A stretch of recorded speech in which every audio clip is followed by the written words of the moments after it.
I ain't got to worry about that. I could say that for later. It's It just now. feel Like, good to be back, dog. Like for real. After last week, hey man, life happens. Sierra came in clutch. Like clutch, clutch. that was a great conversation. And it's like I told her, I'm like, yo, I want I love having a conversation with ladies in wrestling, in the Yes. wrestling space, because it's like I feel like not only not to be a charity case, but I feel like it's like not a lot of genuine women in this space Mm-hmm. that have a voice. So every chance I get, I just be listening. I'm like the entire show. I'm like, let me not interrupt this woman because she makes valid points and she Yeah. knows her shit. Bruh, the biggest thing to me is that when anybody that's knowledgeable is speaking, you want to give them the room to get their thought off or whatever.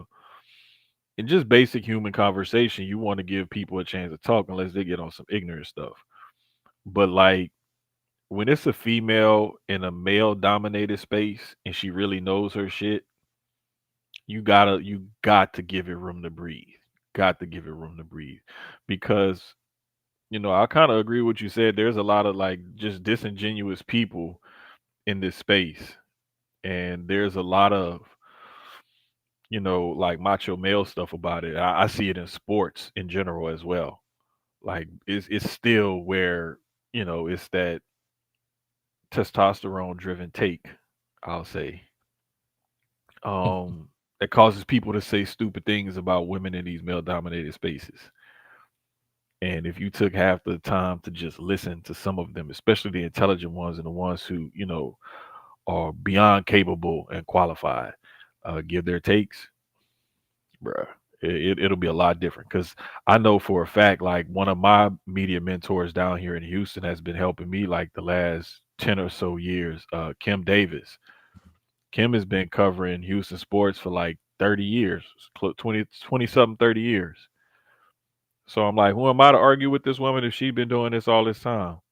And she knows her shit. Like, that's the dopest part. But man, don't get me to ranting. Man,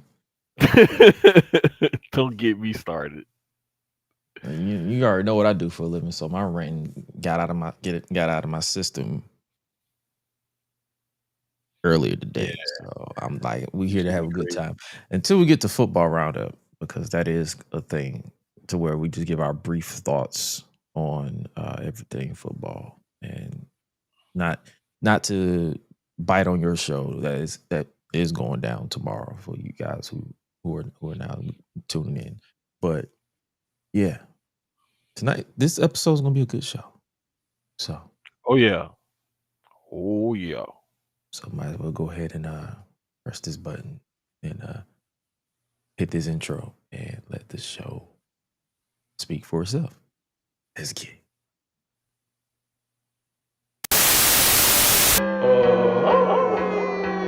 Feeling like GRESH UNLEASHED. One time for the sickos. I'm all elite with the game from the get-go. Ain't full of no stardust, I'm a real nightmare, bruh. You can meet me at the crossroads. Business is booming, I feel like the hearse in the kid, and they tell me don't hurt anybody. I'm way too fly like Kevin, I could do this all night. Step back, it's a private party, I'm more dirty than dumb with the way I live. No saint like Ricky with the vibes I give. Looking at my watch, it's about that time. When I hit him with the toodles, it's a lot like Tiff.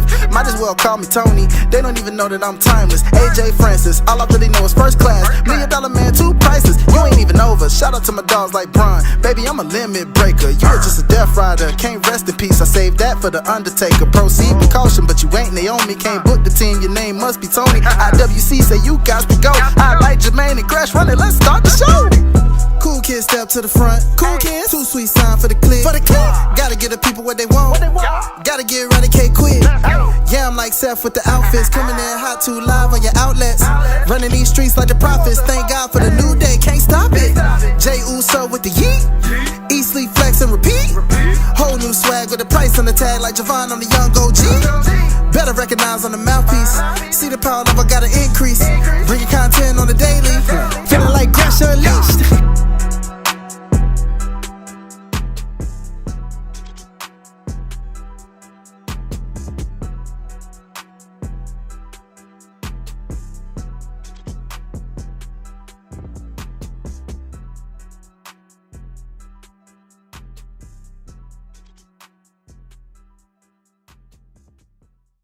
the Giants of the Familia representing the Sucio Boys Sports Podcast, as well as just being an all-out great guy. And welcome back to my partner. He is none other than Jermaine the Giant. No relations to Andre. What's up, brother? No relations to Andre. Hey man, I was like, I was listening to that, I was vibing to the intro because Highlight does a dope ass intro. And then like when you was saying your part, I couldn't hear you. And I was like, I promise I ain't do nothing because like we had a little technical error before the show started. And I was like, I ain't touched nothing, I ain't do nothing. And I thought about it and I was like, wait a minute. Gresh almost hesitated hitting the button earlier to start the intro. Like, you know what? We give this dude one day off. And he come back. And I didn't listen to last week's show live because I was still working late. I listened to it later. So I got the post-production side of it. I'm like, dang, man, we get this dude 1 week off and he forget how to start the show. Do I have to be the captain again? That is the point. Because sometimes I'd be like, shit. I lost my train of thought. Fuck. Hey man, them. Hopefully, I'll get where. Well, I know for a fact. I think it's like Mondays and Thursdays are gonna be my guaranteed late days. You said Thursdays? I think those are gonna be Mondays and Thursdays. I think those are gonna be my guaranteed late days to start off with. Ah, shit. Till I move a little further up or whatever. But yeah, moving on up. So to the side.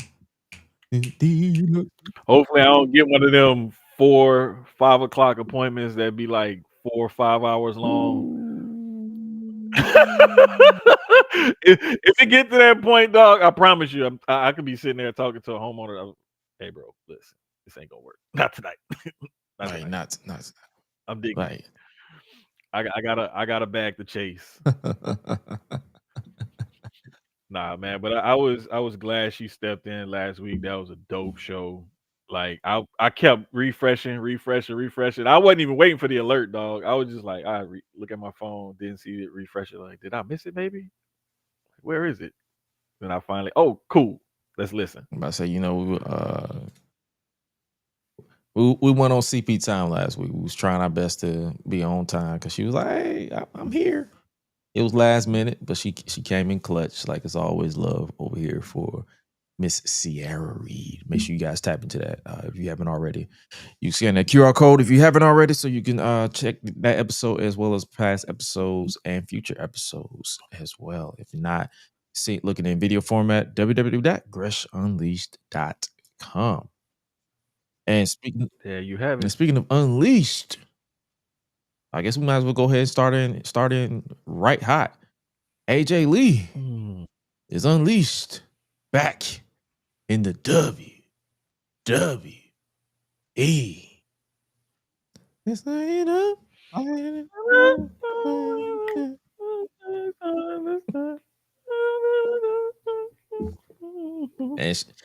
let's skip around.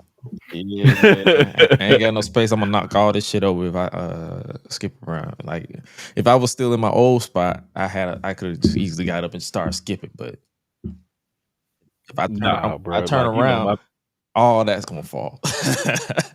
Because I'm not as skinny as I was in my old spot either. So it's like I'm bigger now. So like if I get up too quick, I gotta prepare myself. Sometimes I'll be catching my weight. I'm like, God damn it, my bad. Come on, dog. Hey, man, that's the thing. Like once you start growing or whatever, trust me, it feels a little awkward at first because I remember when I was still like growing, and I'm not even talking about upwardly. I'm talking about outwardly. Yeah, I'm. You know what I'm saying? I got these big turkey legs, so it's like I'm one more room and everything over. Nah, my big ass, I can't skip nowhere, dog. I need to be outside in the field somewhere for me to skip safely. I'm gonna knock something over, bump something gonna happen. Or in my case, I might pop something. Listen, my case too. Except look, it ain't. It may not even be a muscle. It just be like, oh man, he done pulled stomach fat.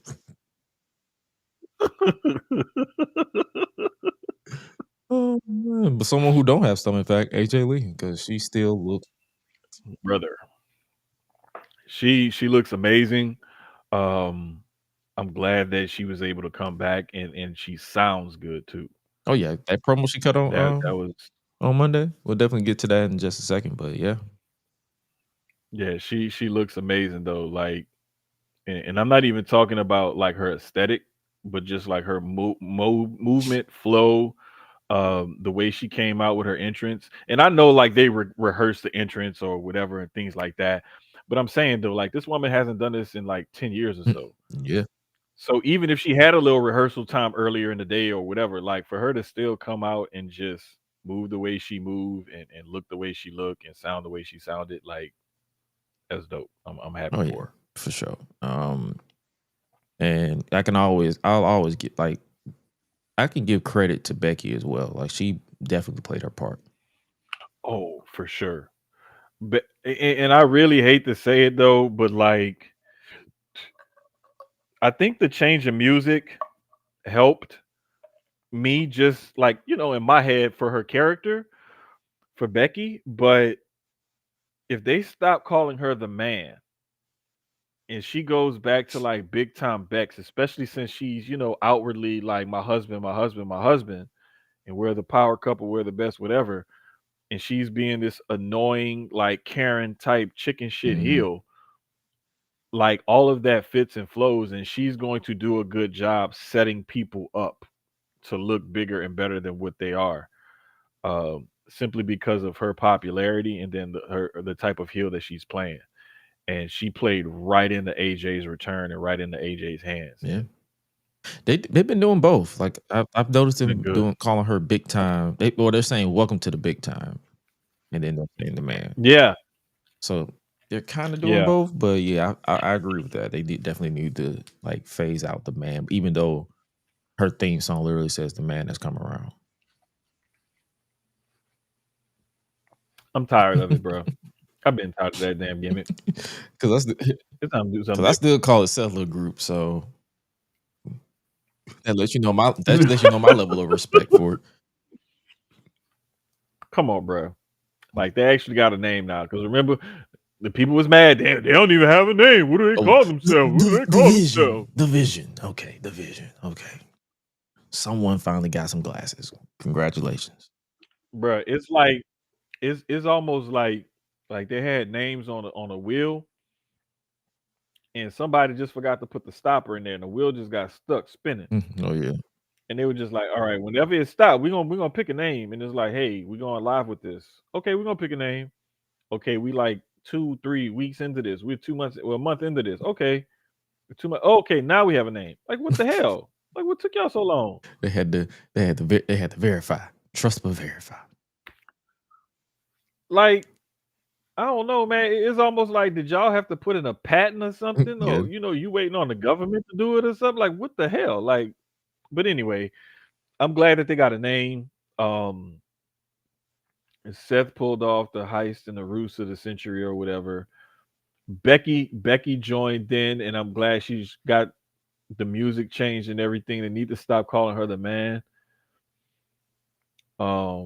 But I love where this is going. It's laying up perfectly for them to have this match and this build and everything. And the good thing about it is we only have about what, like 2 A weeks week. left until WrestlePalooza. Really a week. Yeah, we're not counting this week, a week. And so it's like we're right there.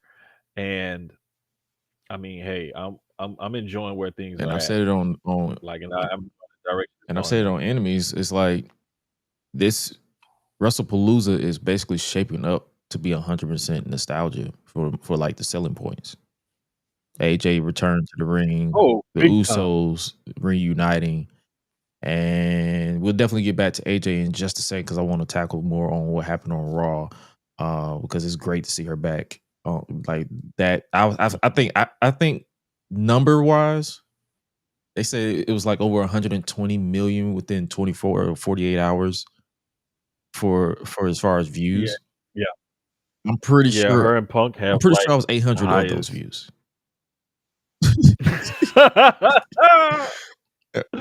Brother. I'm pretty sure because I'm like, yo, this is great. Like the entire outcome, her on SmackDown, the pop, the pump, the circumstance. I wouldn't say it was predictable, but it was fun because you just sat back and just enjoy. This is one of the moments where you just sat back and enjoyed the moment. Oh yeah. Oh, for sure. Like you're gonna enjoy that moment, but I think more than just enjoying that moment, I think it's one of those things where it's a memory. You know, there's moments and then there's memories. Mm-hmm. And that was one of those memory creating moments where like, okay, yeah, you have a moment, whatever. Moments you don't always remember. But those hardcore like memories or whatever, those are the ones you really remember. For sure. But speaking of moments, John Cena competed against Sami Zayn for the United States Championship, and what was his final appearance on SmackDown, which is apropos because he debuted in Chicago against Kurt Angle, and his last match was against Sami Zayn for the United States Championship, and of course, it was interrupted by Brock Lesnar. And I'm not gonna lie to you. After this, they had Brock cut to the back and said, "Hey John, WrestlePalooza." Oh, he says, "Hey John, see you at WrestlePalooza, bitch." And I'm not gonna hold you. I probably laughed at that promo way more than I should. Not because of the name. How many times did you view Not that one? because of the name, WrestlePalooza. It's because his voice cracks me up. Yeah. I have no idea why. Because it's so Brock Lesnar is squeaky. one of those. He's one of he's one of those guys where the voice doesn't necessarily match the physique. Sometimes it just sounds kind of weird. But how many times did you view that clip? Once. Oh, okay. I had to ask because I know like how his voice trips you out, especially with that goofy accent, that Minnesota Canadian / Yeah, accent. honestly, Brock is Brock as far as like pomp and circumstance. Like nothing he says is different. The only thing different is he don't have a Viking top fade. He just has a full head of hair. Yeah, he's Cowboy Brock now. T still look like like Abraham Lincoln from back in the day. Just chipped and yellow. Man, he's just. I mean, it's Brock Lesnar. No sad. You know, some people are gonna like it, some people aren't. And with this whole thing, like I'm just like, oh, okay, cool. Yeah. I'm not really like at least I'll put it to you like this. I was more excited for Cena Paul than I was Cena Lesnar. Than I am for Cena Because Lesnar. it's like you know for a fact what's gonna happen. Bell gonna ring, or farming, suplex. John gonna fire up, suplex. Ah! You know how he likes to yell for some reason. Suplex. You're gonna get caught with a tornado DDT. Mm-hmm. He gonna start stumbling around like he's trying to do the Harlem Shake. So Cena gonna hit him with like a Superman punch. I think a Superman punch is coming from Cena. And who else? a Superman punch to rock him that he's gonna no sell. Like we can just map out the entire match right now and tell you how it goes. He got a rock bottom hit. Yeah, that's what I'm saying. Oh yeah, because he likes to because John Cena is on this paying tribute to his past. He's playing the hit, yeah. So that's why I'm saying Superman punch and the rock bottom. That's what's gonna probably happen. Oh yeah, and probably a crossroads. Oh, bruh. Hey, I was pulling like I was trying to think like back. Let me think back. Who has? Because he already did the spear. Stolen. Yeah, he did the spear, but that was the edge spear. Because remember, he in the corner like this, doing the Oh whole yeah, edge so he thing. can do the Roman now. He Um, can just do the ooh-ah. he like, look, I tried to hit a Superman punch. I might pull a Right. hamstring or something. Ooh, and then Yeah, I probably can hit an hit a spear RKO. good. Oh, you know what? He hasn't done an RKO, He has he? attempted to do one on Sami Zayn, but he blocked it. Oh, okay. Yeah, so he still got that in the arsenal too. Okay, So cool. yeah, we just mapped out the entire match for you. There you go. Oh man, they're also just moving on. They're also still teasing the Street Profits breakup because it's Triple H. She's gonna drag this shit out. Bruh, I can guarantee you it could be WrestlePalooza here, and we still may not get a resolution to this. It'll be the year anniversary of them being on ESPN. We still ain't gonna get a resolution. I think, I don't know, man. I like sometimes when they tease a breakup and a team like goes through that little whole ordeal, Mm-hmm. and then they come out and they still together and they come out better for it. I like the tease of the breakup and the stay together more than I like the tease and then the payoff of the breakup. Oh yeah, true. I'm just one of those guys who just like I just want them both to succeed. Yeah, for So it's sure. like No matter what. I'm just hoping that booking doesn't do either of them a discredit.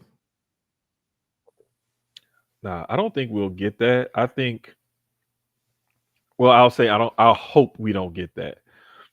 But, a lot of times people be sleeping on Dawkins, but Dawkins is improved greatly. His look on the mic in the ring, like he's just improved his overall game. And everybody already knew Montez already had it and he was, slated for stardom a long time ago. But I think Dawkins got something to him, man. He can really like a big man heel, like no nonsense type of guy. Mm-hmm.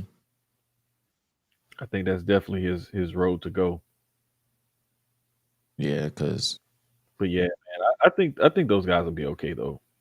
and it also could be a situation where if they do decide to do a draft, that could be just their way of breaking them up that way. Just And we've heard that's coming, right? So we'll see.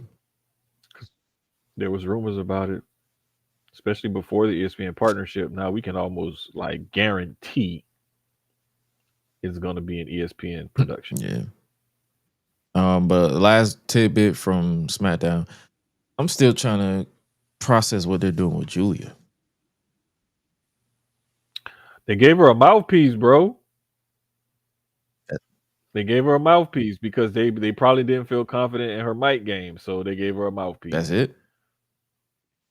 Kiana James was coming back. She already had the businesswoman gimmick going. Boom. Throw it with Julia. That way she can come back, kind of ease into it with the knee and everything. Start being on TV, keep working. We want to push Julia with this U.S. women's title. Give her a mouthpiece. Let Kiana slowly work herself back in. Let Julia start feeling more comfortable with her English and promo cutting skills. And there we go. Yeah. I don't know I don't know. It's just something. I feel like something's missing. What do you feel that's I missing don't from that know. I'm whole not. I'm not sold on it. whatever? Maybe it's Okay. maybe a promo, like a real like produced promo needs to happen, like world building. Mhm. But like, Yeah, tell yeah, me yeah. a real reason. Like, give me a genuine reason why these two are a thing. Not from a behind the scenes point of view, but from a character's point of view. Because when I see this, I'm like, oh, you can't speak English, or you can speak English, but they're not comfortable in your English, and you need to get your rest back in. Okay, but from a consumer point of view, you're not giving me a reason why y'all are a thing. Yeah, it's I don't know, man. The only thing, like I said, that I could think of is just like the biggest thing to me is like Julia. They feel like Julia needed a mouthpiece or something. Oh no, I get that. No, I'm That's all saying I get that. That's all I can That's what I'm gather. saying, and that's the same thing I gather. That's what I'm saying. Like as a consumer that doesn't know behind the scenes stuff, that doesn't know anything like that. What are we doing? Like, give me a reason why you're together. Like, have Kiana establish an enterprise to say, "Hey, this is Kiana." Like, put like No, world but building. that's what they were doing. That's what they were doing with her interactions with other people, like trying to give them her card and stuff. I may have fallen asleep. That's also a thing because I've been tired a lot. Have they been doing it for the past week? I've seen it was at least one or two. I know she did remember. Jade Cargill and she did somebody else, Tiffany Stratton. That's what I'm saying. I know she did them two, but I want to say she did them two like at the same time, and then it was somebody else though. Pause. You're fine. So I know I know she was like, she's been offering her services to other, people, women in the locker room. Say like, hey, like I can represent you, I can represent you. So I don't know, man. I mean, some people, I'm digging it though. I'm digging it. Some people might that might it. be all that a lot of people need, but I think just as the writer in me, I feel like something more can be done. I mean, they got some more meat on the Yeah, bone. I'm not saying this is dead in the water. Like I need people to not confuse me saying, "Oh my God, this is the worst thing ever." Like I just want more. Like because I feel like every time I say something like that, people be thinking like, "Oh my God, he's complaining about something." I'm like, no, I just want more from a world building standpoint. Like I want more promos. I want more world building. I want more interactions. I want like give me some social media stuff. Give me some YouTube stuff. Like you have all these resources. Give me that. Make me interested all around. And that's across the board in everybody. Yeah, that is. I mean, I can see what you're saying. You know what I'm saying? Where you want to see better production value for what you're getting. Yeah, it's a lot that can there's other stuff that they can do, but like I know for sure, like I picked up on the little nuggets when I saw her like trying to offer her, business card and services and everything to other female wrestlers. I just want them to feel it was like I saw that was like, okay, I kind of see the direction y'all go. Like I knew the gimmick from previously, but then when I started seeing her with Julia, I was like, okay, cool. And I was saying the same thing. Like the first initial interactions, I was like, all right, what else? Then when I saw her, like, oh, okay, she trying to do like kind of like a callback to like AEW, like what MVP was doing when he had the cards. Kind of something like that. Or like back when Bobby Heenan, like we can go back to Bobby Heenan, adding to the Heenan family. Having guys turn heel or go into services one by one. And you know what I'm saying? And it's not that he wants too much. He just wants more out of this storyline. I get where I want them to feel alive. Like, hey, trust me. I'm the type of person that be like, you know what? I return energy the same way I get it. If you half-ass a storyline, I'ma half-ass my interest.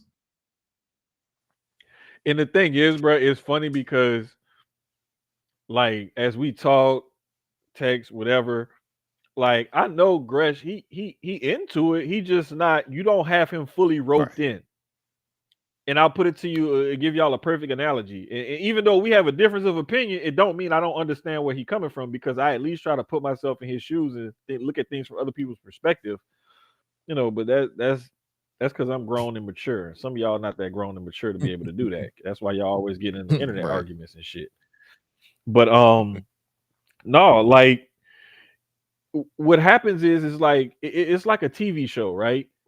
And if a TV show has a certain day and time that TV show comes on, if that show has you all the way roped in and you can build around watching, build your schedule or whatever it is that you're doing around that show.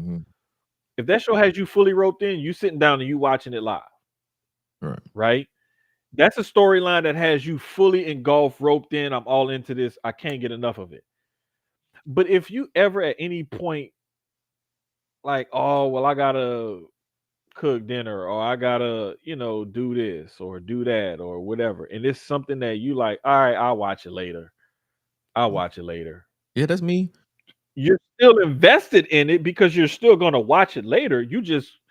I'm not breaking my routine to watch it Yeah, live. that's me with Collision.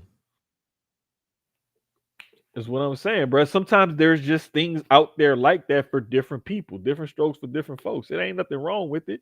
Now, if you was to be like, I missed it, fuck it. Oh Yeah. well. You totally disinterested. But me, I go back and watch it because I'm a fan of Julia. Obviously, I'm a fan of Mia Yim, and I've always been interested in what they do with Kiana James. But I'm just like, okay, what now? And I was like, if they don't, and if they don't go, if this is it, like if this is all they give me, I'm not losing sleep over it. I'm like, oh, okay. What I would be interested to see is if like there's opponents of like if she can't get people on her side, if there's opponents of Julia that Julia's beating up or Mhm. whatever, and she go back to them and be like, hey, so you won't be on the winning team or you won't keep losing.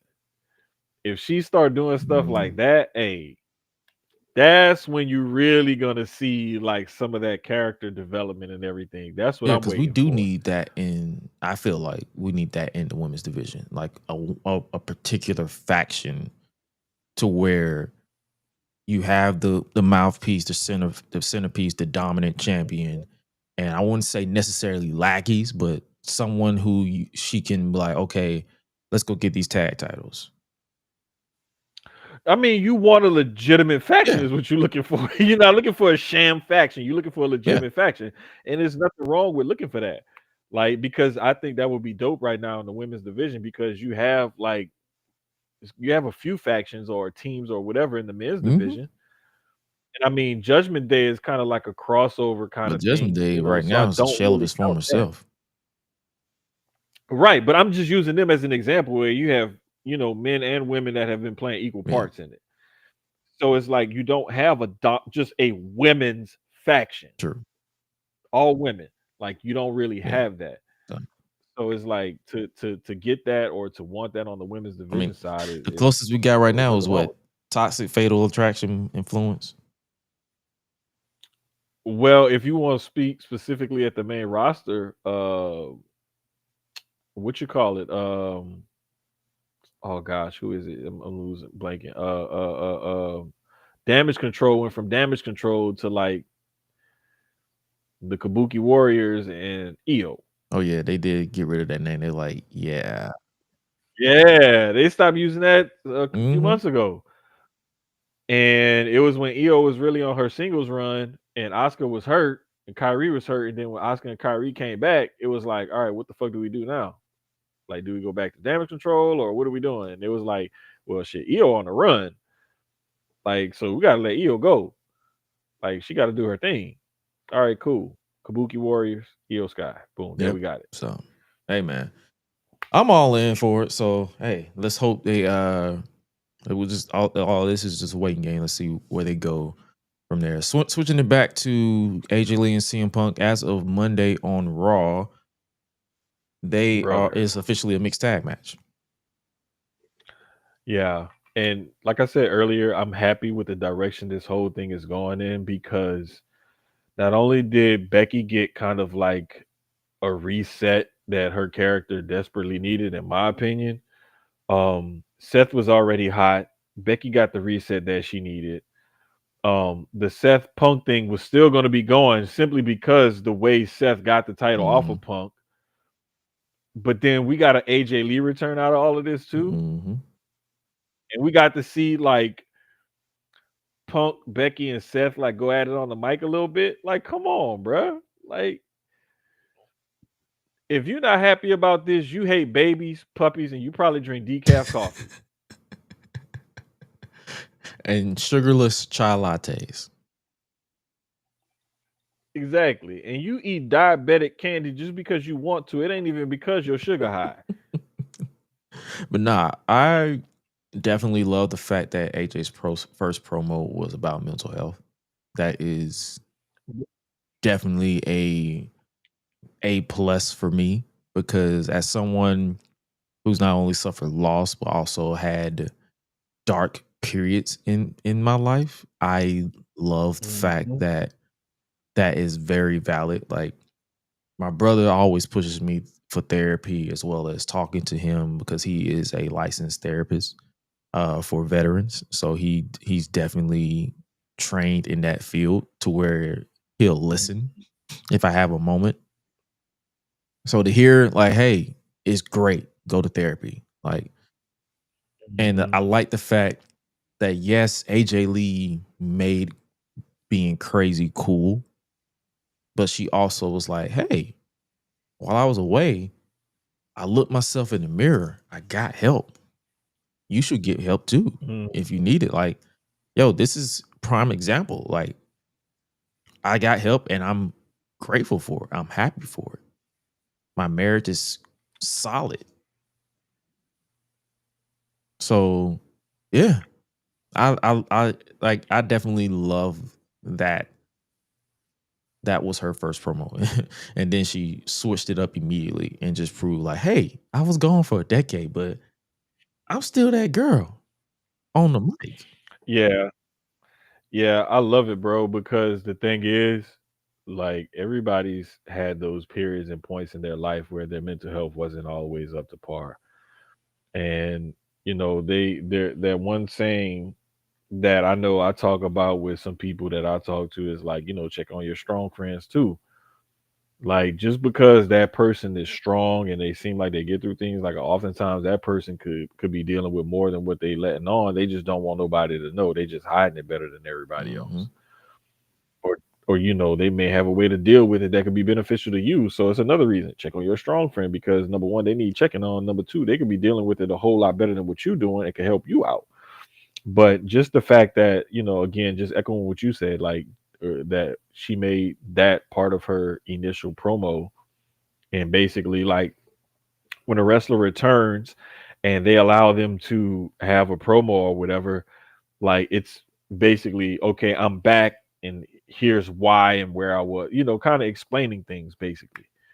And for her to put that in there, like, that means a lot to a lot of different people. And I know it hit home and hit differently for a lot of different people because a lot of people deal with it. So, but again, going back to, and I'm glad that's what you brought up when we came back to it, because the point I wanted to make earlier, that showed her dexterity on the microphone, that she still got it, that she can go from, okay, I'm AJ Mendez Brooks and I'm talking real with y'all, to flip that switch like, all right, I'm AJ Lee, bitch, I'm crazy. Like, just to go from boom, boom, like, seamlessly. Like, that's what I love about, just the performance of it all. And when you can do that kind of thing, this is why, like, professional wrestlers, comedians, and people who do speaking engagements and stuff like that, coaches, whatever, like, gain things off of, because not only the way they speak, but their body language, their tonality, like, there's a lot that goes into all of this. And this is why, like, I'm always going to be a fan of pro wrestling, is because not only are they doing this athletically at the highest of heights that most people can't qualify to Mm-hmm. do, but they can also, like, speak and act as good as some of these people that we see on these Some different of them, TV shows and whatnot. yeah. Some, Like, we got to be real. Some of them, yeah, the the very very best. best, the very best. Thank you. Let me qualify that, because you got to give qualifying statements and stuff, because people be like, "Oh, Jermaine said wrestlers are better actors than people in the movie." No, I did not say that. Don't put words in my mouth. I'm just saying the very best at the pro wrestling game are very good orators and actors. Yeah. So, hey, man. But and it's like, I love AJ's promo here in general because Mhm. it didn't feel robotic at all. Like, her wittiness was still there, and I'm like, yes. Yes. Like, it did not feel like she was reading a script. It felt like she was like, okay, here's where I am. Here's what's going on. I wanted to be friends with Becky, but then she went and disrespected my husband. So now I got to come and get you. Because she was like, I was content with being at home. I was content with being a stay-at-home wife. She was obviously booked, but she was obviously booked and busy because Right. New York Times best-selling author, writer, comic book. That bar right there, that's where she like flipped that switch.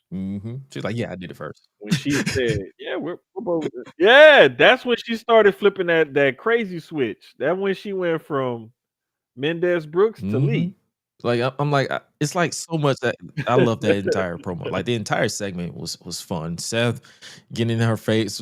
Well, he won the title back, and she was like, "You must forgot who I am because yeah, I've been gone for a decade, but you was here when I was here. You know who I am. You know what Yeah, I'm on." yeah. And it was, bro, it was beautiful. I'm not gonna lie. It was pretty damn beautiful because just seeing the way she maneuvered, acted, reacted, like how her and Seth bounced stuff off each other, her and Becky bounced stuff off each other. It was, bruh, she's back. Oh yeah, and she's back full time. Like she's back. Yeah, yeah, and that was really cool to see that behind the scenes kind of something. Mm-hmm. That was really cool to see like how her and Triple H like how they did the whole signing and the point picture with her, Triple H and Punk, and then they released the video of the signing and everything. Like that kind of stuff adds to the story itself. Oh yeah. So it's like now, and it's like now the fantasy booking for those of you who are into that can really go crazy because when you look at it, AJ has not wrestled outside of Bailey and NXT any of these people. Bruh. She has not had a Like program with none of these people. Your Rhea Ripley's, I don't know, has she had anything with Charlotte Flair? motherfucking no, I don't think so. Yeah, I don't think she's. I think it's just Bailey I think it's that just she's had something Bailey. to do. Yeah, I want to say it's just Bailey, but it's crazy because one of the things that I thought about, one of the feuds she could potentially have was, and I know some people not gonna like this, but with Liv Morgan, because Liv was basically like the knockoff AJ Lee. The cute, sassy, crazy, small, spunky. They both from New Jersey. I mean, hell, Liv was literally sitting on the rope like AJ does. Exactly. Like that one right there is one that I really can't wait for because I can't wait for the bars between the two of them. And You know what I'm saying? I Like can't I'm wait from New until Jersey. I blaze the trail. Da, da, I can't da, da. wait till AJ picks on that laugh. Oh, bruh. I can see it. Wait. Another one that would be dope. And I'm mad that she just like, and she even tweeted about it, but her and Naomi. Oh yeah. Oh, And I saw a bruh. clip or a highlight package of it was AJ and Naomi wrestling for the FCW Women's Championship in 2010. Yeah. And even back Bruh. then they had like you can tell that it was 2010 for them and they were still learning certain things and like they was trying to fill each other out.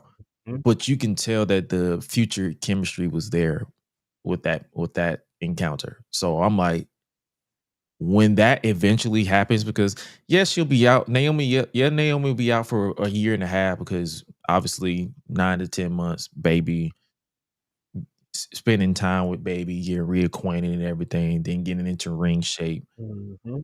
and then possibly coming back. You know how that like you can always try to say, hey, this. You can never predict anyone's timeline, but if and when Naomi inevitably comes back, and the fact that AJ's back full time, and hopefully nothing goes wrong physically because it is a physical business and things happen. We get that encounter, and I'm here for it. Point blank. Period. Oh, for sure. For sure. Like I can't wait. because there's also like the way the Bailey character is starting to turn in that Mm-hmm. direction. Like that could be one as well, and it's just, bro, when you get somebody that's this good in the ring and has that good of a character work and can perform on the mic, like when they hitting you from all angles, pause. That's a whole pro wrestler right Oh there. yeah. That's a complete pro wrestler. Like she gives you everything that you look for, like the look, everything. Like there's nothing that she really lacks except like size. Like she's not some imposing, intimidating figure, and that actually feeds into her character with her diminutive size. Mm-hmm. So I don't know, bro. I'm digging everything that's about this and how this is Oh yeah. going. And after this segment, it was basically made official, and that will be the mixed tag match. How you feel like this one's gonna go? You feel like this is gonna set up Becky and AJ 1-on-1? Because they did that on purpose Oh, with for her sure. having that title and keeping it for an entire Oh, for weekend. sure. I can see this being more Punk Seth heavy than just it. Well, I mean, AJ and Becky gonna get their spots in and stuff. They're gonna get their time. But I see it being more Punk Seth heavy, like as far as the carrying the in ring work or Gotcha. whatever. I see them two carrying more of it, just to let AJ kind of ease back into it or Mm-hmm. whatever. Um, just based off of her being out of the ring for however many years, like performing in front of a live crowd and everything, she may have been helping him get ready, or we seen some training videos or something like that. But I mean, there's nothing like wrestling day in day out or doing this on a more regular basis in front of a live crowd. True. So I see it being still a decent match.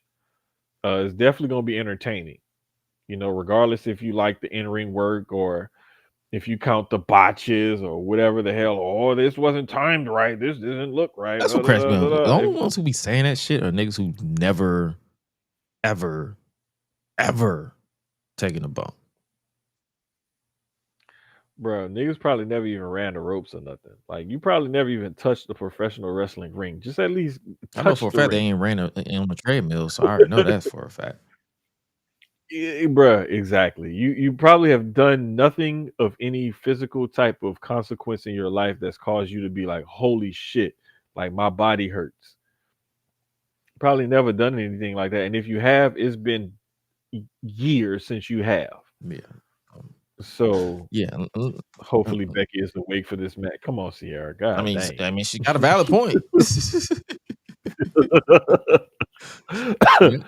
Like I mean I know she do, but like damn, like Hey man, everybody affiliated with us is unleashed for a reason. So.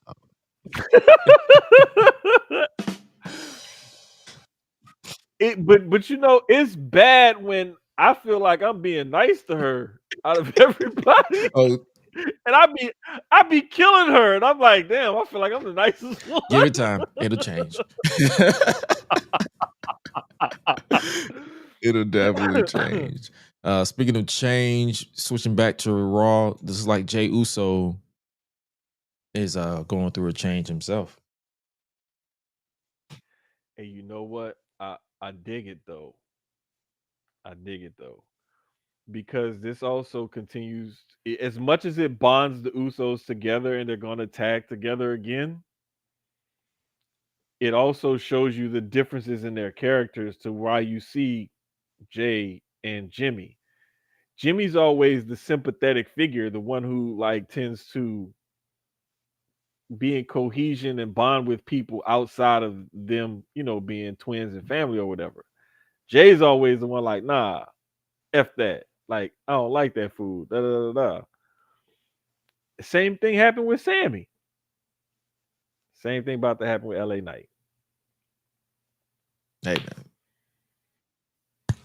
if we get Crashout Jey Uso, I'm here for it because I feel like Hell yeah. I'm not one of those people who's like, oh my god, he needs to stop saying yeet. Because for those of you who think this is going to just him stop saying yeet, you don't know WWE TKO just like that or at all, or you don't understand marketing is business either. it's not going away. Will he stop saying it as much? Probably, but it's not going away. So if you thought this was going to be like, oh my God, he can finally stop saying that yeet shit, it's not happening. Listen, and what people have to understand is on the marketing business side of things, just because you're a hardcore fan and you pay attention to the product and you, Sierra, stop it. Stop it. not this. Stop it. But like on that side of things, it's not marketed to the hardcore, watch every week, analyze everything, and whatever type of fan. It's marketed to the casual fan, the young kids, the parents who have that disposable income and have kids who are fans and stuff like that. We're like, okay, you want to watch? I haven't watched WWE since I was 15 years old, and I'm blah blah blah.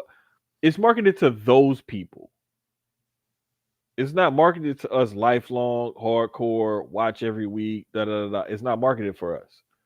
You know what I'm saying? So you have to understand, like, even though you may get tired of it, the people who they're marketing all this stuff to, who they keep doing this for, who they keep running it back for, even mid-match, it's not for you. It's for them.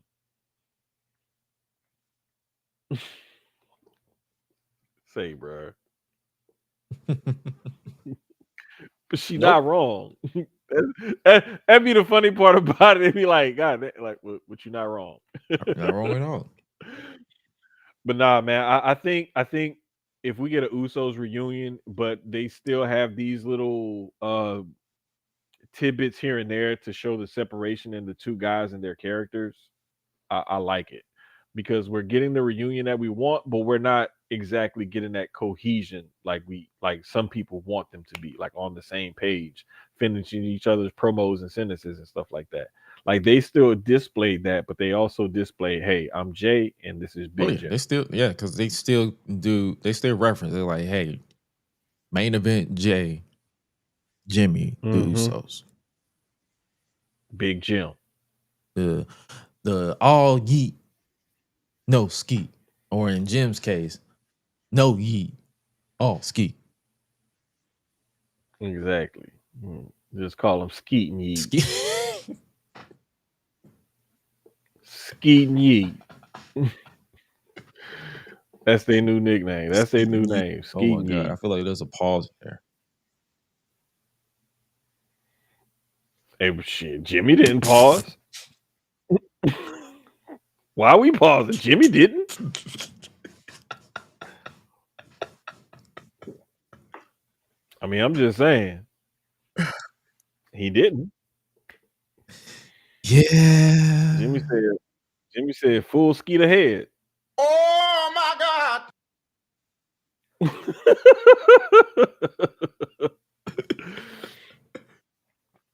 But a match that ain't gonna be doing all that. We got the tag team match made official, and that is the Usos versus Braun. Here come the bronze and black. The what?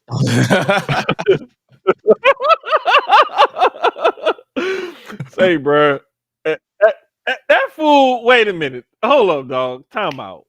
Because last night, like, I had got home and I had to start watching Raw in the car on my phone because I was still leaving work or whatever, right? I'm like trying to fix food and get ready to take a shower and all that kind of stuff. I settled down. I'm like getting into it and got the game on in the background. Bro, this dude really have a tribal thief t-shirt. I was like, wait a minute. I thought this was just some shit to say or whatever. This fool really have a tribal thief t-shirt. I was like, you know what? I respect my thing is, and it's in the same font. He's a false claimer though, because this nigga ain't stole shit since he lost to Roman. Well, he stole 2 pairs of shoes and then he got them stolen back. You gotta steal something else, dog. If you want to keep this thief I thing feel up, like if you gotta steal I feel something. like if they win at WrestlePalooza, he got to steal one of the Usos shoes.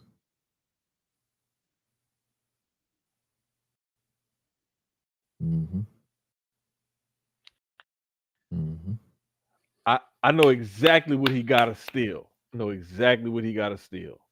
He gotta He can steal a still pair of follow. Jay's glasses, and he gotta steal one of Big Jim's hats. Yeah. He can't steal a Ula Fall, dog. Like that's a little disrespectful. I mean, he is disrespectful. That's you steal shoes, hats, sunglasses, jacket, you know, something like armband or some t-shirt, man. That's okay, cool. Like the Ula Fala, like I don't know. That's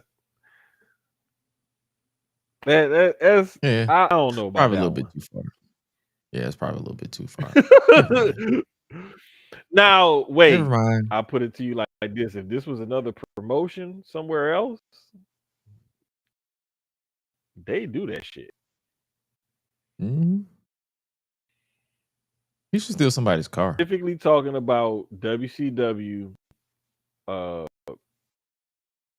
late 90s with the cruiserweights with the masks and shit. What?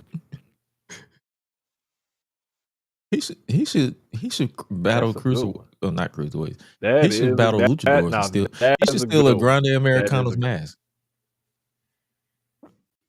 He should steal a Grande Americano's mask. Mm. Mm. You're good. But switching gears back to Raw, we have it was like AJ Styles cutting a promo oh the saying one someone in the back doesn't want him here. bruh, wait. So I was watching the ad-free version. Me too. That's how I watch it. I'm like, oh, wait a minute. This everybody ain't getting this. And like, I'm like, why are people not talking about this? And I thought about it, like, oh, wait a minute. They're not watching this. They don't see this. This is another one of those little nuggets that they do. Like remember the when KO attacked Cody outside the bus? Mm-hmm. Like when they do little shit like that, this was another one of those little nuggets. Oh yeah, most definitely. And I love when they do little stuff like this, like they give you those little tidbits here and there or whatever. Like I love that. I'm interested to see where this goes. Like, are they going to like go full throttle in this and let him be disgruntled and they build to something? Maybe him winning a title and being more like, who knows? Or is it just something just to get people talking for a couple of seconds and just move on? I mean, there was also the post that he posted as well that may coincide with some of this to feed into it, where it was a time glass and it was basically like his AJ like logo dripping through like a time glass basically. Oh yeah, basically his time running out. Right. So he did say at the end of this current contract he's done with wrestling. He again, that's what he said. Yeah. It's wrestling. Everybody lies. He's got a couple more, I want to say, WrestleManias left after this past one. I think he has maybe 1 or 2 more years left on his contract or so, something like that. Yep. So I think this is just another thing to feed into the lead up to his retirement. I don't think it's like the retirement. I don't think like he's like hanging it up early or like, we got played on how long his contract is going or anything like that. I just think that this is just like a character change for him or something to give him a reset or a reface or whatever the hell you want to call it. I think that's what this is. Do you think? Because I haven't seen this done, well, since that actual storyline. Do you think they go the Ric Flair route in 2007, 2008, where they're like, the next time you lose a match, your career is over? I don't think they'll do that until he's much closer to his retirement date. And from what we learned, he's not that close to it. He might be. We don't know. We don't know when his contract actually ends. But I wouldn't mind seeing that with Like, AJ Styles. hey, get a couple great matches out of it and build a storyline around it, and like have his final match be at WrestleMania. Yeah, you'll get a bunch of great matches out of it, I think. I don't think you'll just get a couple. I think you'll get a series of them. And I for me, for one, I can't. If they did that, I would not be surprised. I would be happy about it, and I'd be locked the fuck in. Yeah. Because even at almost 50, AJ Styles is still one of the better performers in ring of anybody out there. Yeah. So that's all the notes I got for Raw and SmackDown this week. Switching gears to AEW. Apparently Wardlow is injured. Bruh, like according to Fightful Select, Sean Rossap, he reportedly tore his pectoral muscle during his return. bruh, like he been in Guantanamo Bay or whatever the fuck he been. You finally come back and they do another reset with your character. Mm-hmm. Now your bitch ass injured. What you the way you said it? You went easy on Becky. You like, nah, I got something for your ass. Because, bro, like at least with Becky, like I kept waiting. I was like, I had been saying, like, she getting on my nerves. She needs to do something. I had been saying this for the longest. And when they changed that music, and then she went at it with Punk, I was like, okay, finally something different from the same old roll out the same shit like they've been doing since she returned. And like with this guy right here, like it's like, bro, like potential gets people fired. Like in the sports world, if you're a coach, if you're a front office exec, scout, whatever the fuck, you get fired when you have people or things, situations that have potential and you don't fucking fulfill it. Wardlow is what gets you fired as a wrestling producer, booker, whatever the hell, because he has the look. He has, the this, the that, blah, blah, blah, blah, blah. With the Powerbomb Symphony, they gave him something to sink their teeth into. I don't know who did what or who halted it or who stopped it or whatever, but it never paid off. And it's like every time they try to, bruh, he's had more character changes and refaces than fucking Big Show in the mid 2000s. And none of it's working. Wardlow is like you know how they say when you throw spaghetti against the wall and you waiting for it to stick to see if it's done right or whatever. Wardlow is that piece of spaghetti. No matter how short or how long you cook it, the motherfucker ain't just gonna never stick. It's just gonna keep sliding down the wall, like no matter what you do to it. So it's like, all right, maybe that's bad spaghetti then. Just get rid of it.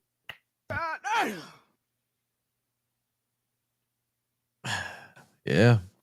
I ain't got no rebuttal because I'm like, I agree with everything you're saying. The shit is, and the worst part about it is, I know I sound like I'm being harsh. I had high hopes for this motherfucker. I really did. I was like, you know what? He gonna come in AEW. He gonna do some shit. He gonna show some shit. And then guess what?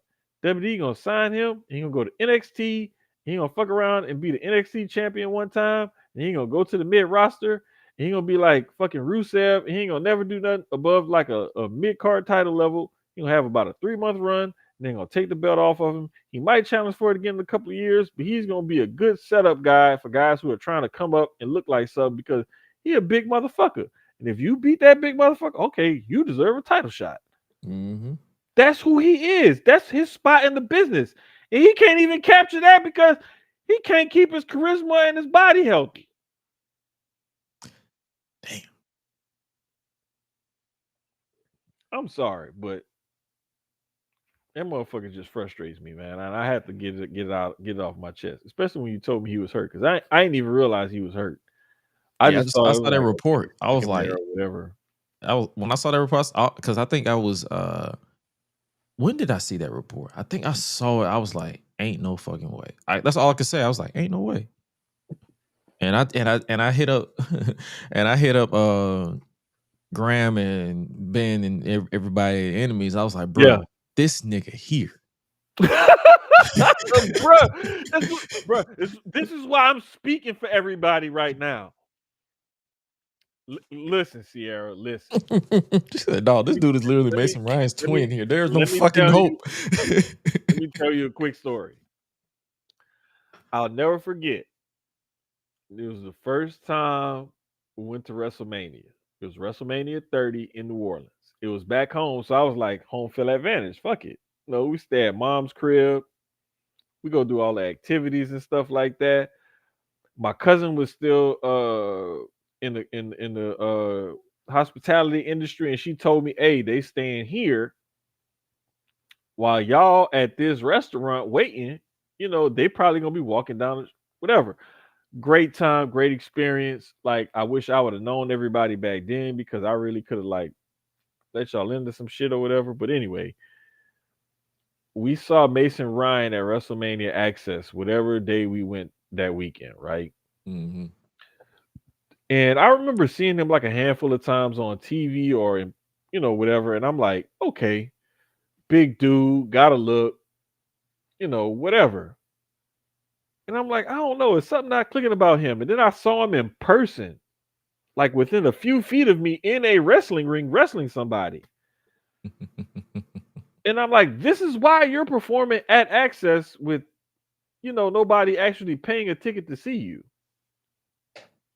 Because you're not that fucking good. Yeah. So when somebody like a Sierra says something about that about a war, like I didn't see it coming. I didn't really know him before AEW. Like I wasn't that deep in the trenches in the indies at that point in time to like know who was coming up or who was whatever. Like, so seeing him presented on AEW as like this big guy who's athletic, who has a little bit of personality, whatever, I thought, oh, okay, they could do something with him. Nope. And they've never done anything with him, and he's They never done tried anything with though. himself. Like, No, that's what I'm saying. They've never done anything with him, but he's never done anything with himself. yeah. Because and it's funny when I was looking for this picture on Twitter and I typed in his name and I was just scrolling through my old pictures, like my old posts about Wardlow. I was like, oh my God, Wardlow again? Get this nigga out of here. And that was in 2023, 2024. That was in peak powerbomb squash matches where every match was the exact same thing. And I was just like, all right, enough. I think I put a like, all right, enough. I've had it. Up to here. Stop with the power bombs. Stop. Bruh. It's like certain things like in wrestling, like and that's the thing that I think has been bothering me the most about like Becky's run right now, or like they keep going back to calling her the man, or just certain things that just I think go a little too long. And this was the one thing about Roman's run and the bloodline and all of that and all the residuals that come from it that I'm still not tired of, is because they found a way to keep it going and keep it interesting and have all these twists and turns to keep you roped in. But with this guy, it's like we keep trying different stuff and nothing will stick. It's like I'm sick of it. Like there has to be a point in time. It's like an old saying goes: you either shit or get off the pot. Mm. And it's been time for Wardlow to shit or get off the pot, but he keeps getting chance after chance after chance. Yeah. Well, yeah. All we can do now is on like if he is injured, wish you well. Mm-hmm. And go forward from there. But I know somebody who won't be wishing him well, and that's his former friend MJF, who's just 100% full of hate. This man just got married. Congratulations, by the way. This man just got married, and instead of going on his honeymoon, he went to Collision. He went to work just to fuck with Mark Briscoe. Hey, that's level one hater type shit right there. That's level one hater type shit right there. No, I just read what Sierra said. She said, "No, tell him to stay on the pot because I'm tired."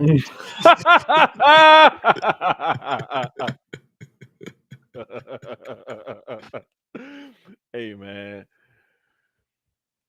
one thing about MJF, he gonna take every low hanging piece of fruit he can. He gonna take every low hanging piece of fruit he can because it don't matter what it's gonna take, cost, or sacrifice. He gonna do it for whatever pop he can get out of it. And I'm gonna be honest with you, I at some points I don't blame him, but at some points it's like, bruh, I need you to develop your character a little bit more than just being like this chicken shit heel hater. Oh, I say that all the time. You know me. Like you keep doing the same shit and people keep popping for it, and that's why you're able to get away with it. But it's like at some point you have to do something more and something more in depth than what you're doing. Like, come on now, grow the fuck up. Tony Khan force him into doing something else or whatever. But it's like as long as you're getting that reaction and result that they're looking for, they're just gonna keep running the same play. Oh yeah.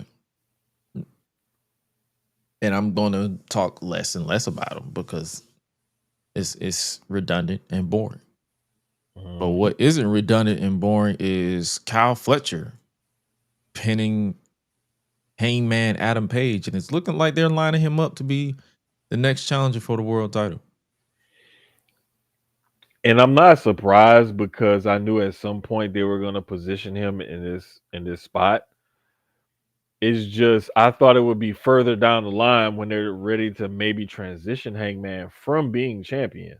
I didn't think that they would actually start to put him in this spot so soon with Hangman not only having the belt for like 2 months. You think they just doing this just to test the waters?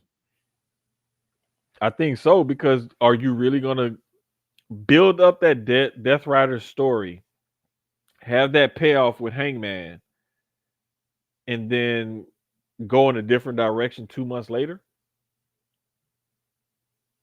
Yeah. I mean, I get it, and I'm one of the people. And let me just preface this, or like categorize it by saying I'm one of the people that think a babyface chasing is always better than them holding or retaining or reigning or whatever you want to call it. Simply because when a babyface is chasing the title, you have more of a story to tell. Right. When they're holding the title and they're trying to hold on to it, it's like you can tell that story for a little while, but how long does that story stick and have lasting power compared to when they're on the chase? And this is why heel champions have such longer reigns than babyface champions, because it's like, all right, we tired of seeing this motherfucker win. Unless you're Cody Rhodes. This is where exactly, or this is where the term Super Cena became a bad thing back in the day when Cena had the long title reigns. Yeah. So it's like, it's not always the best thing, but at the same time, in AEW state, I think they need to keep that belt on Hangman a little bit longer than what they are planning on, especially doing this, having somebody pin the champion and the champion's only been the champion for X amount of time. Like he don't need like this kind of challenger to pin him or whatever so early. He needs to keep being this invincible figure to keep building him up. It's like you don't want a crescendo with the title win and then go immediately downwards afterwards. The title win needs to be part of an ascension and it needs to like rocket him up further, not plateau him. But I agree with everything you just said. I agree. I agree with everything you just said. Like, don't rush it. Let it marinate. Let it season a little bit before you put it on the grill and cook. That is all. Definitely. Switching gears to All Out. Also, we saw the return of Riho, and this match has been made official. Mercedes Moné defends the TBS Championship against the inaugural AEW Women's World Champion, Riho. Here's the thing. This is where you ask yourself, is this where Mercedes loses this title? Hell no. That right there will answer all of your questions about this match. This will be a fun match for what it is, but it's not happening. She's not losing that title. Oh, she's not losing that title. Hell no, she ain't losing that damn title. It's gonna be a damn good match though. I think it's gonna be a good match, but nah, she ain't losing the title. So, yeah. Also confirmed, Darby Allin been chasing the Death Riders, and now he is getting his wish. It'll be Jon Moxley versus Darby Allin in a coffin match. Okay, here's the question you ask yourself for this match. Will Mox lose this match, finally get that vacation, and will this dissolve the Death Riders? I'm asking that as one question because it's like Darby's not going to come back from climbing Mount Everest and getting ran over by trucks and fighting bears and kissing babies and saving lives and eating glass and doing whatever kind of other life-threatening shit and crazy shit that Darby likes to do to lose a coffin match. And we know Mox been working his ass off and was supposed to take vacation 472 times since he started with AEW, and he never took that vacation. He like Gresh. They got to make him work like 100 and something whatever days in a row before he get one day off. And even then, I'm still working.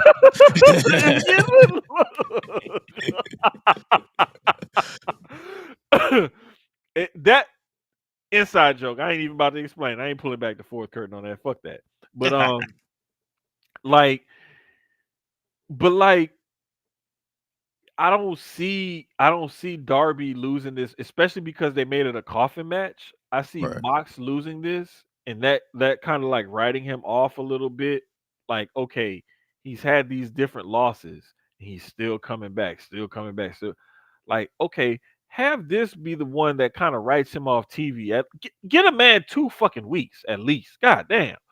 Like, you have him lose a death match or whatever, basically the Hangman Page, and lose the title after this whole storyline and everything, and the title reveal, taking it out the briefcase and everything, and he right back on TV 4 days later.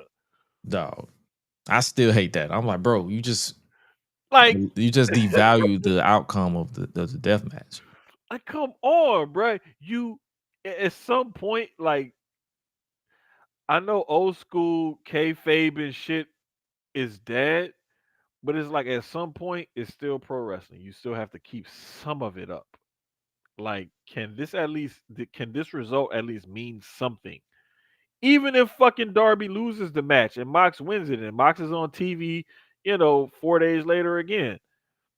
Can it at least mean something for Darby? Like, can it at least mean something? Like, can we at least keep some sort of kayfabe alive? It's a fucking coffin match after all. You sound like Eddie Kingston. You like, hey, kayfabe is already dead, but you got to piss on his grave. Thank you. See, this is why I fuck with Eddie. And you know who else I used to like too? That Sami Zayn character during the pandemic. Oh, the conspiracy theorist? Man, listen, when he started doing the conspiracies, and I was like, hey, bro, you hit a little too close to home pulling back the curtain. Like, you starting to expose some shit, like, and I'm loving it. Like, yes, do this. Speaking of matches that I personally love, it is a fatal 4-way for the Women's World Championship. Toni Storm straight up said on Collision, hey, I want all three of you broads. Let's get it. So it'll be Timeless Tony Storm, Jamie Hayter, Chris Statlander, and Tekla. So basically, this is vanilla, vanilla bean, um, French vanilla, and the vanilla with the caramel. There's a pumpkin spice in there somewhere. Yeah, it's a pumpkin spice or something like. Yeah, that's basically what this is. Uh, okay. Anyway, let me get for serious about it. Like I don't know why, but call me a product of that era of Vince popularizing the multi-person matches, even though he, notoriously hated them. He used to Especially put them tags. on, especially tags. But like to me, it's just something about these multi-person matches that can either be really, really entertaining as far as a quality match put on to Mm-hmm. tell a story and show some stuff, or it could just be another spot fest. Either way, I think we're gonna get a really good match out of these four ladies because they all know how to put on a goddamn good match. So I think it's gonna be one of those multi-person matches that's a banger. Oh, for sure. Like it's definitely going to be one of those matches where you can be like, okay, especially the sense like it's definitely going to be a continuation of the. If you want to reference it to something, it'll definitely be a solid follow up to the Fatal Four that we just saw with Mercedes. Oh, for sure, for sure. And I could see it ending like that, like Tony Storm going back to the roll up win. You Yeah, know, that's been her coup de grace. So yeah, I think it's gonna be one of them, crazy spots. Somebody's taken out, and somebody else is like doing trying to get her or something, and then boom, she get the roll up. Boom, 1, 2, 3, she retains. yeah, point blank period. And last match that was confirmed as of this past week is Hurt Syndicate versus Rick O'Shea and GOA. Hey, we hurt people around here, dog. You got Team Bald and Bald Adjacent versus Bald and Hair. Nah, we hurt people, We hurt people.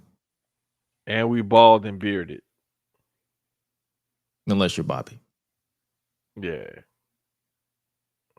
And damn sure Showtime. ain't Rick O'Shea. But nah, I feel like this will definitely be another fun match. Like I'm glad that they're taking Ricochet and GOA serious and making them more prominent. Definitely, because like I love Ricochet's character reset and this whole like goofy, nerdy heel kind of character he got going on. And when he got with GOA, I was like, oh, wait a minute, hold up.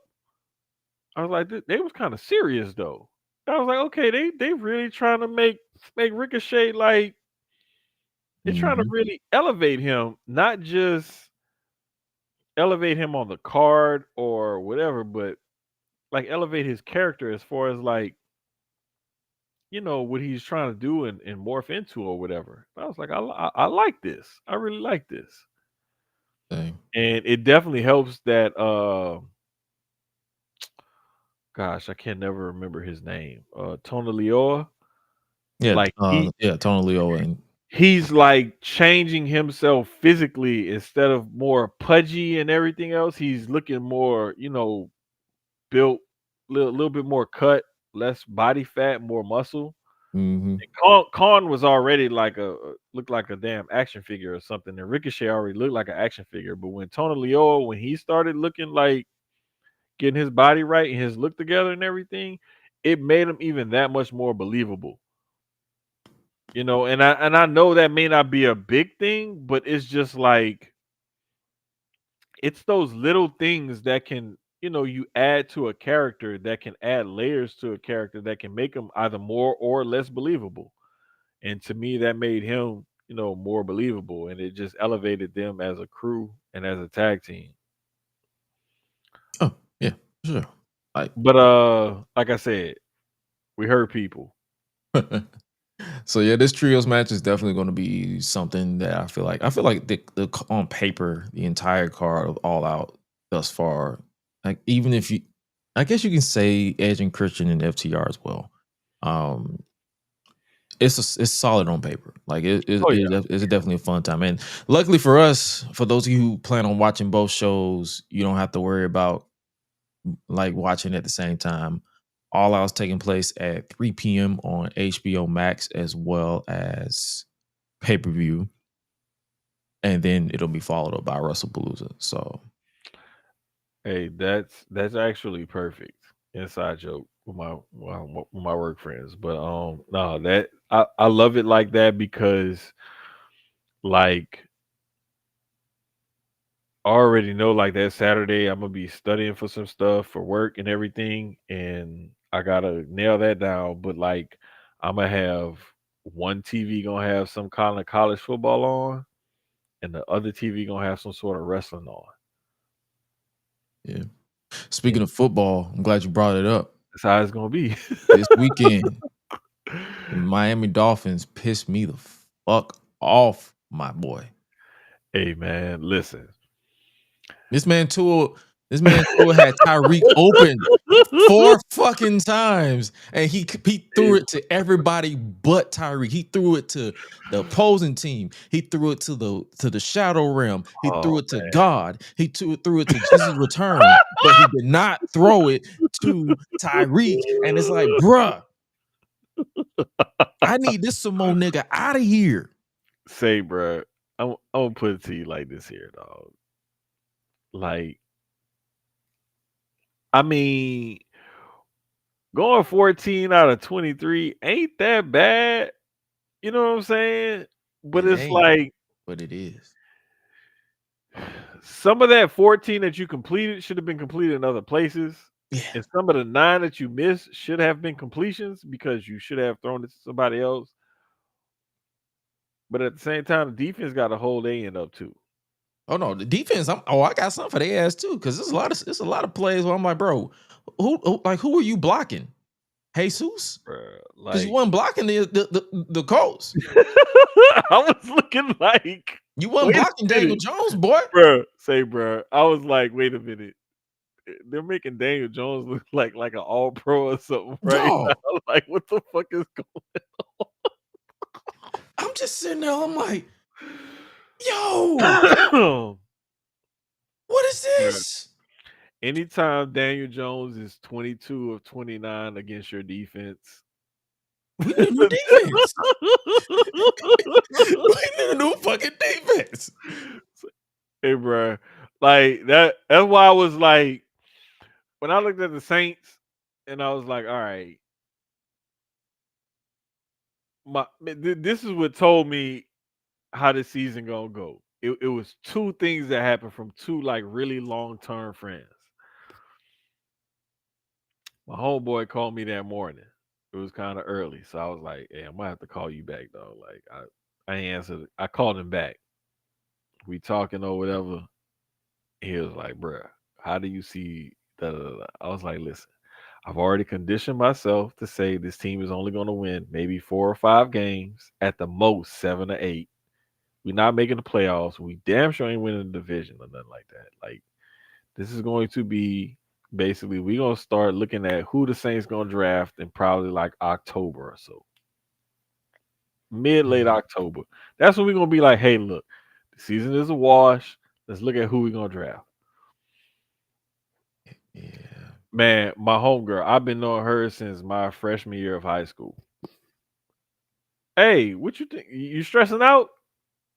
I said, hell no. I already told myself we ain't doing shit this year. I'm not about to start this shit with y'all this year. I'm not doing it this year. Da, da, da, da.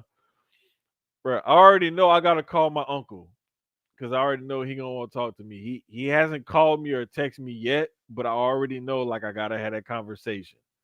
So I'm already like, look, look, this how the season gonna go, blah blah blah. Blah. Like I've already preconditioned myself to this, so I'm not worried about it. Listen, I Now, feel like what will piss me off? I'm not gonna uh, lie. If the Texans don't win the AFC South, and don't at least make it to the AFC Championship game this year, I don't give a fuck what that offensive line look like. That defense is nasty. CJ Stroud is capable, and you have fucking weapons. They may just be hurt a little bit right now at wide receiver and at run. No, fuck that. That division is winnable, and you already know what you got in the Chiefs, Bills, and Ravens ahead of you in the AFC. Make it fucking happen. Yeah. But anyway, like, I don't know, bro. Listen, man. I'm happy for football to be back because I prepared myself to be disappointed. So, and the sad thing is, my expectation was already low. But watching that game in real time, yeah, you took that shit to hell. My expectations Bruh. went down to the point where I'm like, yo, I'm about to exercise my 30-day free agency to where I'm finna pick a new team on y'all asses because y'all pissed me the fuck off with that game. Let me tell you, it already happened. I have a good friend of mine who switched allegiances. And I'm saying, like, he did this shit, I want to say this past off season or like right at towards the end of last season or something like that. He was like, nah, fuck this. I'm done with this team. I don't care if I've been a fan for them all my life. I'm done with them motherfuckers. I'm now a fan of this team. That was me with the Falcons, and they lost on Sunday too. Wait, he be in a group chat talking big shit. Like, yeah, that's right. Because I'm this team now, and y'all that team. And I'll be like, whoa, he really like did a 180. He's like, man, fuck you. Fuck everything you stand for. I'm over here now.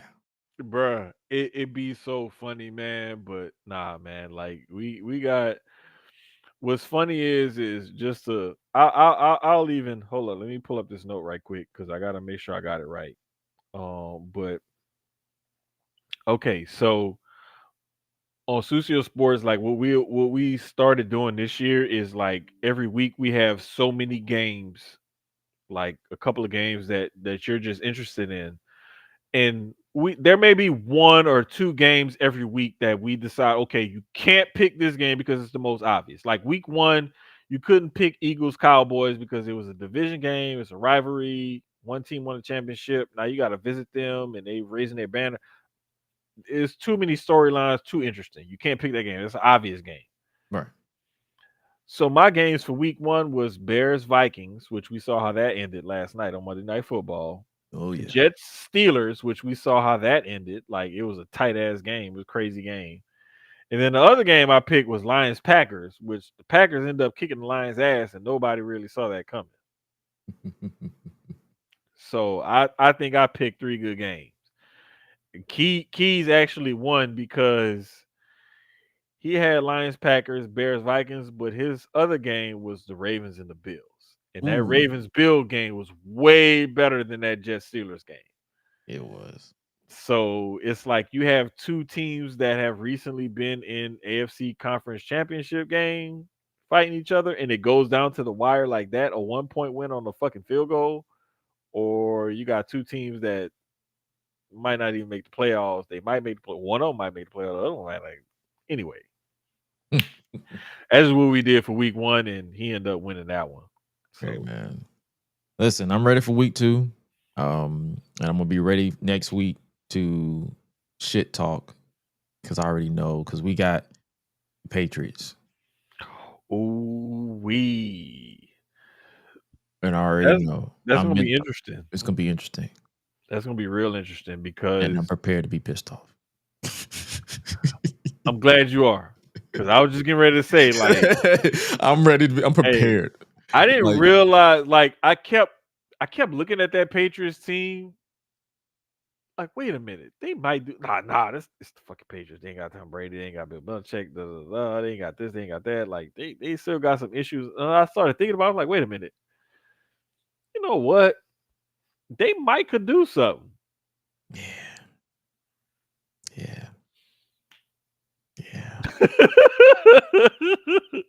I hope it's not at your expense though, bro. It will be. I'm just saying. I hope it's not. I know you do. I know you don't. But Tua wants it to be at my expense because he wants to be on some bullshit. But hey, man, some of we're the not gonna be funniest on no stuff more I bullshit seen. no more. No, we ain't on no more bullshit. The last bullshit we're gonna be on is, I'm not gonna lie, I saw a tweet sometime earlier today or something on social media somewhere that said two are gonna be in the bloodline by week 8.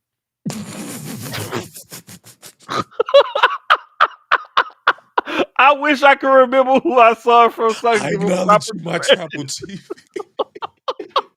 But they said two are gonna be in the bloodline by week 8.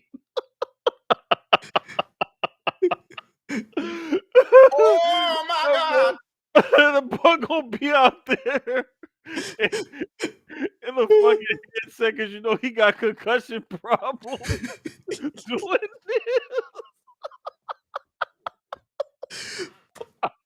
Oh my God. He gonna have a Josh Alexander headset on.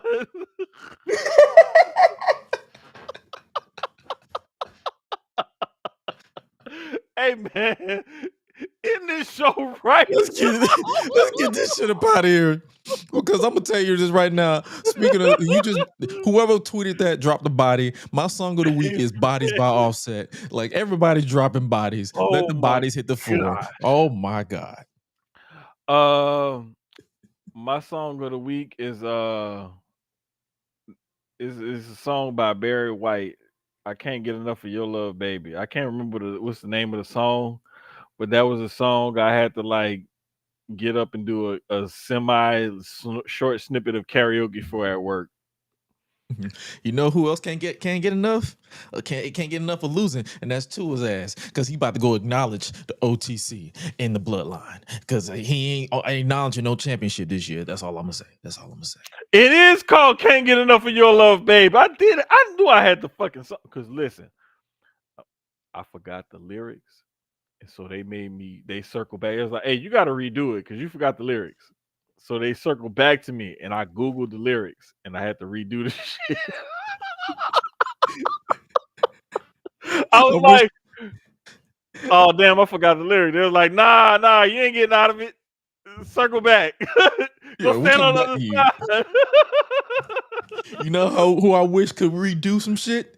Tua's bitch ass, because that game pissed me the fuck off. That's why I wish to redo some shit.